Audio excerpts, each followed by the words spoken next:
Hello guys, welcome back to my channel. আজকে তোমাদের সামনে একটা মিনি ব্লগ নিয়ে আসলাম। মিনি ব্লগে আমি আজকে তোমাদেরকে দেখাবো টমেটো দিয়ে আর ডিম দিয়ে একটা অরুণাচলের রেসিপি। অরুণাচলের লোকেরা খায় এটা। রেসিপিটা খুব সুন্দর, তোমরা দেখতে থাকো। আমি সবার প্রথমে তেল দিয়ে পেঁয়াজগুলো ভেজে নেব।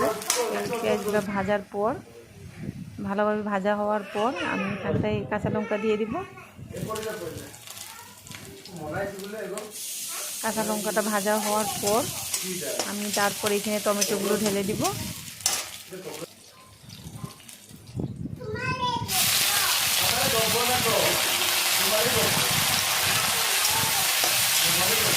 টমেটো অল্প লাড়া দিয়ে তারপর আমি এখানটায় এক এক করে লবণ,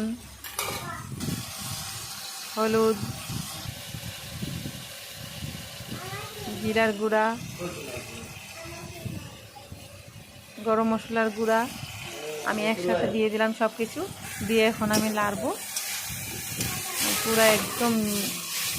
টমেটোটা ভালো করে সিদ্ধ করব। সিদ্ধ করার পর একদম গলে যাবে। গলে যাওয়ার পর আমি 2টা ডিম ভেঙে এখানে দিয়ে দিব। কাঁচা ডিম ভেঙে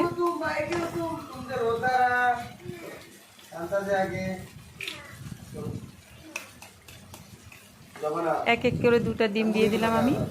এখন আমি ডিমটা দেওয়ার পর পুরো কাঁচা গন্ধ না দেওয়া পর্যন্ত আমি ভাজতে থাকবো। ডিমটার একটুকু কাঁচা গন্ধ থাকবে না। এই রেসিপিটার এটাই খুবই, কাঁচা ডিম দিবে, কাঁচা ডিমের গন্ধ একটুকু থাকবে না। ভাজা হওয়ার পর আমার রান্নাটা কমপ্লিট হয়ে গেল।